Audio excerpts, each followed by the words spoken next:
আসসালামু আলাইকুম এভরিওয়ান। ঈদ মোবারক। ঈদুল আজহা কিন্তু চলেই গিয়েছে, আর ঈদুল আজহার দিন যে স্পেশাল গরুর মাংসটা রান্না করা হয় সেটার রেসিপিটাই আজকে তোমাদের সাথে শেয়ার করব। খুব স্পেশাল কিছু মশলা দিয়ে এই রেসিপিটা করা হয়েছে, আর দেখতেই দেখতে পাচ্ছ খুবই লোভনীয় হয়েছে। তো চলো শুরু করা যাক।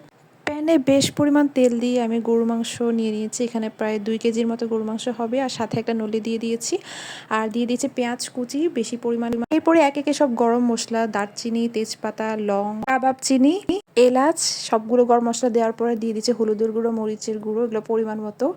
আমি 1 চামচ 2 চামচ করে দিয়েছি, আর দিয়েছি ধনিয়া গুঁড়া, জিরা গুঁড়ো, সবগুলো পরিমাণ মতো দিয়ে দিয়েছি। এরপর আদা পেস্ট, রসুন পেস্ট দিয়ে দিয়েছি 1 টেবিল চামচ করে। আর এখানে একটা স্পেশাল বাটা মশলা, গরম মশলাগুলো আমি একটু আগে দিয়েছিলাম, তার কিছুটা অংশ আমি এখানে বেটে দেন দিয়েছি। এরপর দিয়েছি বাদাম পেস্ট, দিয়েছি সামান্য পরিমাণে লবণ, মানে পরিমাণ মতো লবণ যেটুকু লাগে।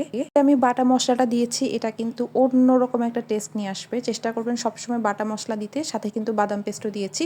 তো আমি এই সামান্য নেড়ে চেড়ে ঢাকনা দিয়ে রেখেছিলাম কষানোর জন্যে। মাঝে মাঝে ঢাকনা খুলে নেড়ে দিচ্ছিলাম, পানিটা কিন্তু ছেড়ে এসেছে, সাথে আমি কিছু পানি অ্যাড করেছিলাম। আধা ঘন্টা ধরে কষিয়ে নেওয়ার পরে আমি গরম পানি দিয়ে দিচ্ছি।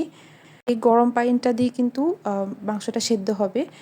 তো এই তো আমার সেদ্ধ হয়ে গিয়েছে প্রায়। মাংসটা একটু চেকে দেখেছিলাম।